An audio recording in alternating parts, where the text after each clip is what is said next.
Welcome back.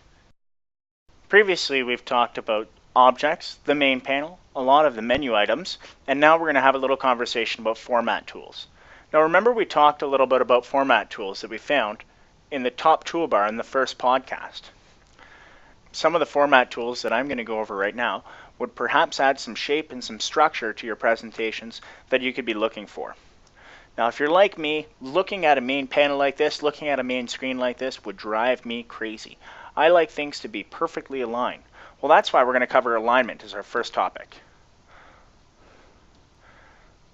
Now if I want to align things, I should have a guide. That's one of the nice features about using a word processor. Everything is always going to be perfectly lined up for you and it's very intuitive. Well, with the Smartboard, you can just simply start typing and writing anywhere. How would you ever get proper alignment? We're going to find our alignment under Format and Alignment. What this will allow us to do is select some options that will act as guides so we can line different objects up on the main panel. My alignment guides, I'm going to choose Show Guides for Active Objects. That means whenever I have something selected, it will show these faint lines that will only appear while I'm moving it around. I can show a vertical center or a horizontal page center guide. And I can also choose to snap to the guides. So if I'm having a hard time finding that guide, it'll automatically snap to it if I have this box checked. Let's check all these boxes and see what happens. Now you'll notice I have a crosshair through the middle of my screen. And if I wanted to align the word alignment to the edge of the crosshair, that becomes very easy. And dragging things over, they automatically snap into alignment with the item above them.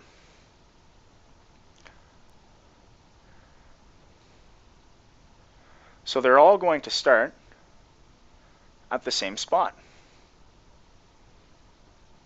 Now each object will align to an object above or below it on the layers. So if you have something at the very front layer, everything else will align to that first. Well, let's align everything to the left. So I want to line it up with Format. Notice how if I were to line my tables up here, I could have it going off the bottom so there's an equal amount of space from the bottom, or going from the top so there's an equal amount of space from the top. Let's move it to the side. And I'm also going to make it about the same size. It will snap to the same size for me.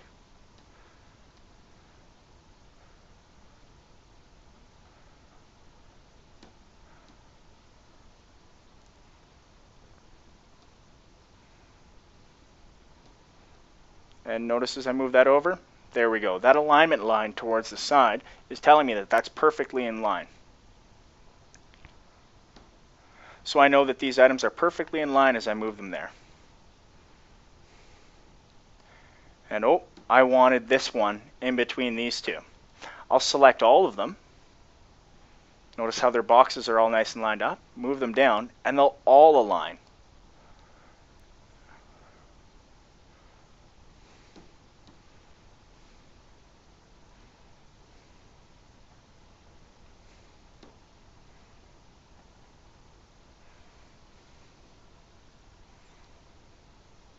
So there we go. I'm now finally all aligned and I'm not going to have a heart attack at the way that this screen looks. Okay, so alignment, we've checked that off. Covered. The next thing I want to look at is tables. By the way, I think I'm going to get rid of these crosshairs. I don't quite like the way that they look. I'll go back into alignment and I'll get rid of my center guide and my horizontal center guide. So those vanish. But my guides for active objects are still going to show up. My tables are located right next to the select area. And just like as in Microsoft Word, or most word processors, when you attempt to open up a table, it'll ask you for a description of the size. I just added a 4x4 table. It'll automatically add to the middle of my screen. Now tables react slightly different from every other object. What happens is, rather than just being able to click on it and move it, you have to select the table and move it by using the box in the top corner. Now this can get frustrating if there's other objects behind it. But if we select just that box,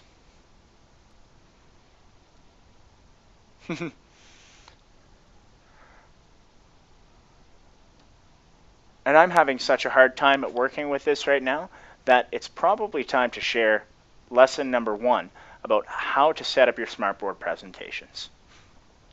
When you want something to go in place and stay in place, and you're worried that students are going to move them around, you can lock these items in place.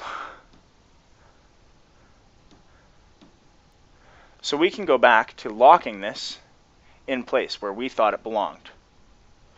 How we lock an item is by selecting from its object properties.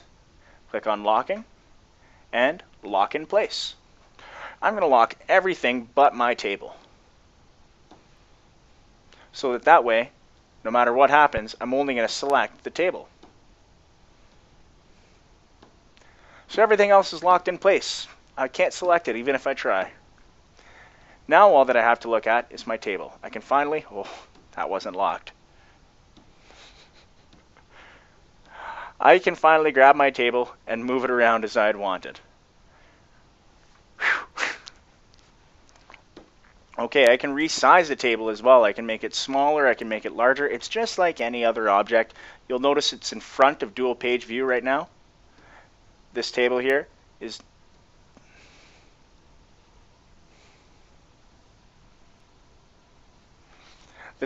sitting in front of the object right below it and behind the object right in front of it, which is why I'm having a hard time selecting it.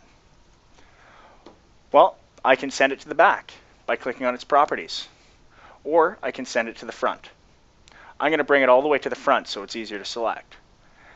So now that it's all the way to the front, it should be a lot easier to select. There we go. And now it's dropped in front of everything. So there's a table. Cool thing you can do with tables. You can write stuff using pens. Write it outside the table. You can drag it into a cell. Notice the cell that it's going to drop in has a blue highlighted border around it. That's one object you can put in. You could put in a line. Any type of object that you want, you can drag and drop into cells in a table.